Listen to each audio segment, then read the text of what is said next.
In the Middle East, a crisis is rising, with President Donald Trump increasingly at odds with Iran.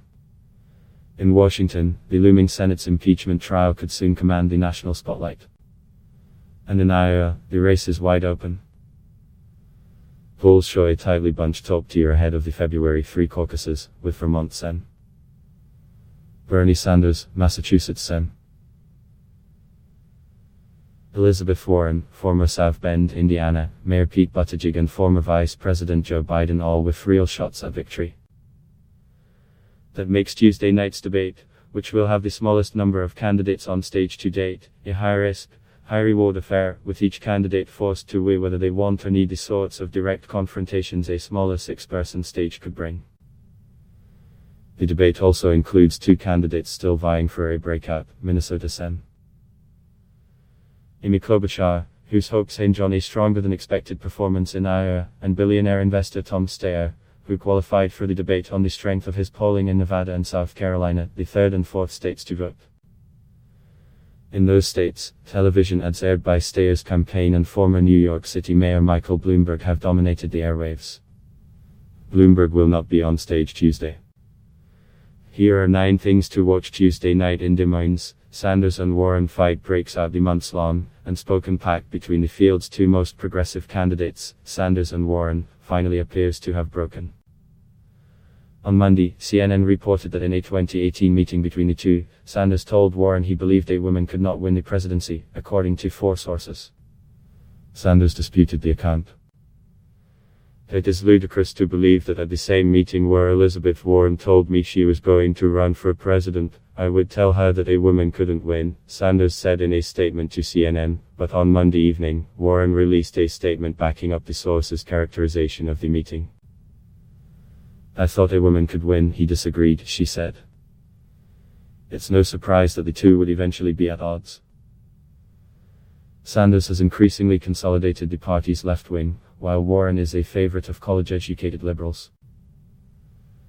But both likely would need broad support from progressives to win the nomination. Over the weekend, Politico reported on the Sanders campaign's talking points, instructing volunteers to say that Warren's supporters are highly educated, more affluent people who are going to show up and vote Democratic no matter what, and that she's bringing no new bases into the Democratic Party. Warren told reporters that she was disappointed to hear that Bernie is sending his volunteers out to trash me. Sanders himself appeared to distance himself from the memo, saying on Sunday that his campaign has hundreds of employees, and that people sometimes say things that they shouldn't. I have never said a negative word about Elizabeth Warren, who is a friend of mine, Sanders said. This debate is different on foreign policy. Trump's decision to order the strike that killed a senior Iranian military commander gave rise to a new crisis in the Middle East, and is forcing Democratic presidential contenders for the first time to seriously detail their own views of foreign policy and the United States' role in the world. Biden's campaign is convinced this new reality helps the former vice president the most. He has decades of foreign policy experience and worked alongside former President Barack Obama to craft international deals like the Iran nuclear agreement, which Trump scrapped. He has long argued he's the candidate best prepared to work effectively on the world stage immediately after taking office, and, in an effort to draw contrast with Trump, is emphasizing the stability he would offer in television ads, statements and campaign appearances. But Sanders sees an opening too. He's lambasted Biden for voting in 2002 to give then President George W. Bush authority to use military force in Iraq. It's the issue that helped propel Obama past Hillary Clinton in the 2008 Democratic primary, and could retain some of its potency 12 years later. Meanwhile, Buttigieg, U.S. Navy Reserves veteran who served one tour in Afghanistan in 2014, is emphasizing his own military credentials. He introduces himself as a veteran in a new Iowa TV spot. The all-white stage, what started as the most diverse presidential primary field in history, has turned into an all-white debate stage, frustrating Democratic activists who worry that the diversity of the party's base isn't being represented in the 2020 race. This month's lineup is the same as December's, minus Andrew Yang, the Asian-American entrepreneur who'd said on stage last month it was both an honor and disappointment to be the lone candidate of color. Yang missed the polling requirements to qualify for the January debate. Meanwhile, New Jersey Sen. Cory Booker, who had missed the December debate, too, dropped out of the presidential race on Monday after again failing to qualify for the debate stage. California Sen. Kamala Harris and former Housing and Urban Development Secretary Julian Castro have also dropped out. Impeachment looms for three of Tuesday night's participants: Sanders, Warren and Klobuchar. Opportunities to visit Iowa ahead of the February 3 caucuses might soon be running out. The looming impeachment trial could force members of the Senate, including Michael Bennet, who did not qualify for the Iowa debate, off the campaign trail and back to Washington at an inconvenient time. Even more importantly for the candidates, it could knock the 2020 race off the front pages as the Republican-led Senate's handling of the Democratic-controlled House's move to remove Trump from office takes center stage. That means fewer opportunities in the final 3 weeks before the Iowa caucuses, and final 4 weeks before the New Hampshire primary, to shake up the race, a reality that only raises the stakes in Tuesday night's debate. Bernie under the microscope. Sanders proved that he has a loyal coalition of supporters on the left in 2016. But in the 2020 race, he has largely avoided scrutiny from his opponents. At times, he's even being credited by them in underhanded attempts to whack other rivals, such as when Biden said that, in contrast to Warren and Harris on increasing taxes to pay for their health care plans, Sanders is honest about it. That may change on Tuesday, after the recent CNN/Des Moines Register poll found Sanders was on the rise as he polled at 20% among likely Democratic caucus goers, a hint that the Sanders campaign may be picking up momentum at just the right time.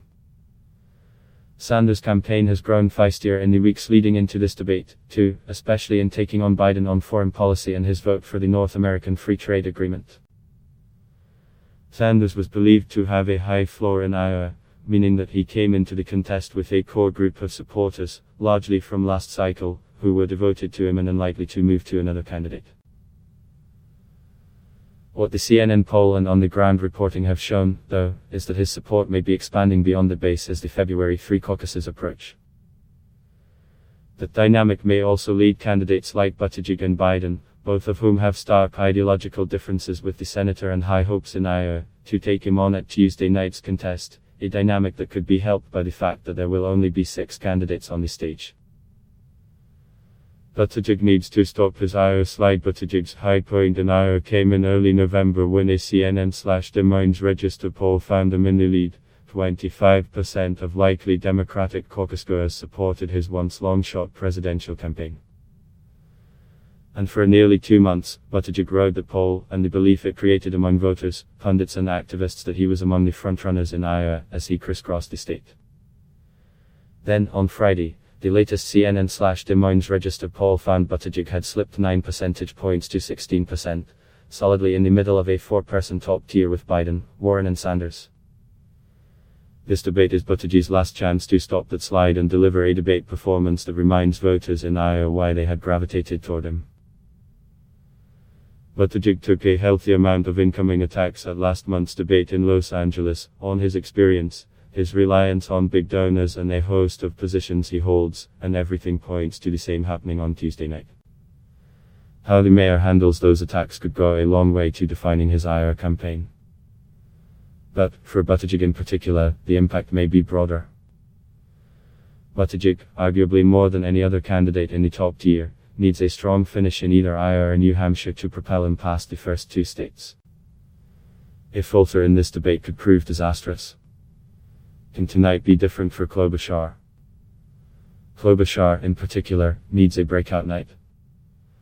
Iowa's caucus rules require candidates to reach 15% at individual voting sites in order to amass delegates, and polls have shown her well below that threshold, putting her at real risk of a distant 5th place finish that would all but end her campaign.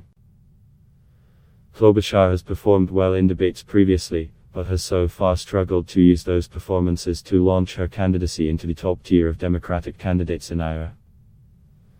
Klobuchar earned 6% support in Iowa in the latest CNN/Des Moines Register/Mediacom poll, far behind the 4 candidates leading the Democratic race.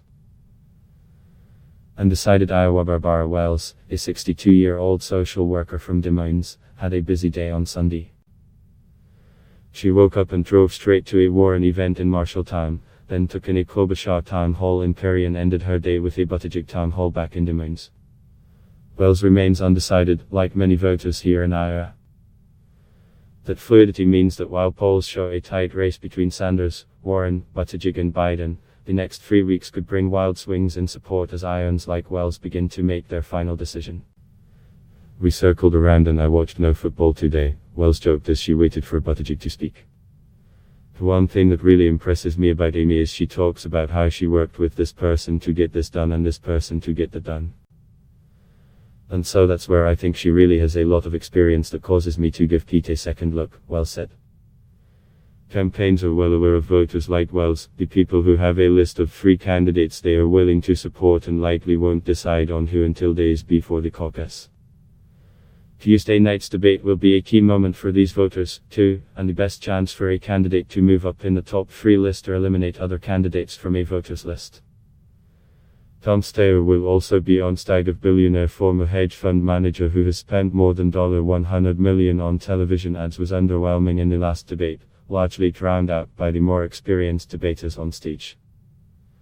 Steyer barely made Tuesday's debate. He got in with a pair of Fox News polls, one from Nevada that found him at 12% and another from South Carolina that found him at 15%, but the question for Steyer and his campaign is whether he can make the appearance count.